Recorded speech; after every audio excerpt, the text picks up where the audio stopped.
Imagine watching a character struggle for survival, and the only thing standing between her and total ruin is a marriage. That's exactly the position Mary Hawkins is in. Desperate, with a child, and on the brink of destitution. And then, in a moment of sheer selflessness, someone steps forward, "Then I will marry her." That one line still hits like a thunderclap.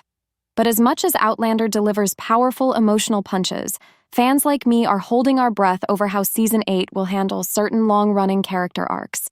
After years of character-driven drama, I'd be honestly frustrated if the final season keeps dragging out old trends, especially when time is running out. And trust me, things are about to move fast. Season 8 is only getting 10 episodes. That's all the time they have to bring every character's story full circle, wrap up lingering threads, and give these beloved characters the farewell they deserve. This isn't the season for detours or long-winded drama.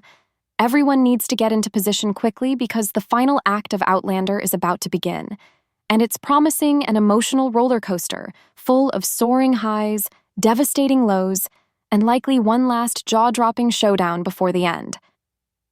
At the end of Season 7, nearly every major character was left in limbo.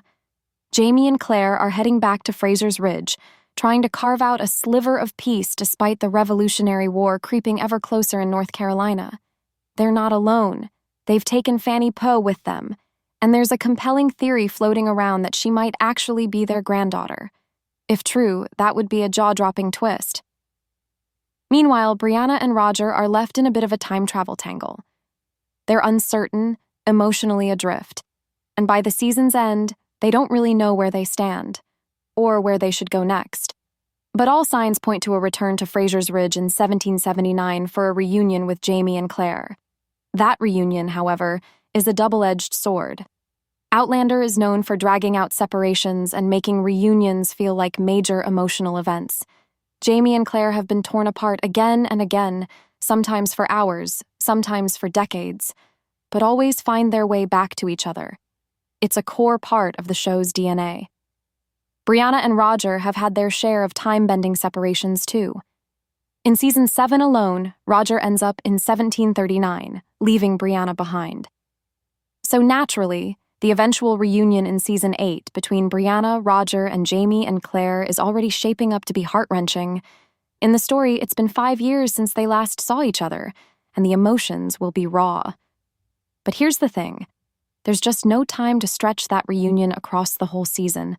Normally, the show would throw them through a series of trials and setbacks, but at this point, we already know how far they'll go for each other. We've seen them move heaven and earth. Repeating that now might feel more frustrating than emotional. If Brianna and Roger only make it back in the final episodes, it'll feel like a missed opportunity. Let them return early. Let them settle in. Let us see what life could be like after everything they've been through.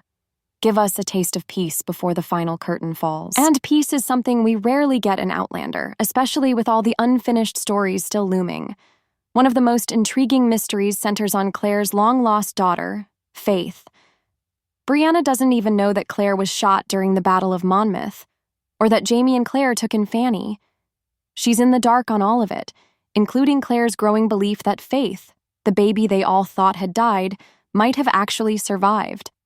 That's a game-changing revelation. Brianna, being the rational thinker she is, might not accept it easily. But even a skeptic like her has seen firsthand that time travel and the strange forces of the Outlander universe can defy logic. She might just be the one to help Claire uncover the truth and begin a journey the books haven't even explored yet. But again, that only works if Brianna gets back early enough in the season. Now, shifting gears a bit, Season 7 quietly dropped a subtle but powerful Easter egg that longtime fans might have missed. It involved Frank Randall, Claire's first husband. He's been dead since Season 3, but in Episode 15 we get a brief flashback scene, a man and a young girl in a museum looking at a painting of Molly Pitcher at the Battle of Monmouth. Their faces weren't shown, but it was unmistakably Frank and young Brianna. That painting, though, altered. In the Outlander version, it shows Jamie at the cannon and Claire tending the wounded. It's a blink-and-you'll-miss-it moment, but it implies that Frank saw the painting, recognized Jamie and Claire, and realized they had somehow traveled through time and become part of history. That moment was a quiet acknowledgement, Frank knew. And while the show has never gone deep into that plotline, the books do. Eventually, Brianna finds clues Frank left behind that show he had pieced the whole mystery together. He knew Claire would return to Jamie. He understood far more than he ever let on. And although Tobias Menzies, who played both Frank and Blackjack Randall, hasn't returned since season 4 and likely won't again, that moment in the museum was a subtle tribute, a reminder that Frank's presence still lingers in the background of the story. There's even talk that season 8 might revisit Frank in a more emotional, possibly supernatural way. Diana Gabaldon has confirmed that the final season won't follow the books exactly, but will include elements from both the 9th book and the forthcoming 10th. That opens the door to creative choices, including one major character death that could trigger a vision or dream appearance by Frank. It would be powerful. He shaped Brianna's identity, and even after 8 years off-screen, his influence still resonates.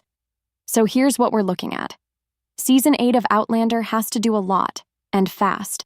It has to tie up complex arcs, deliver satisfying conclusions, maybe throw in one final twist, and never lose the emotional core that's made this series unforgettable.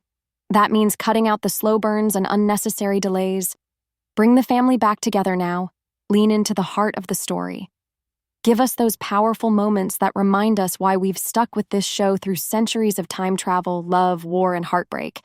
If Outlander began with heart, it deserves to end with even more.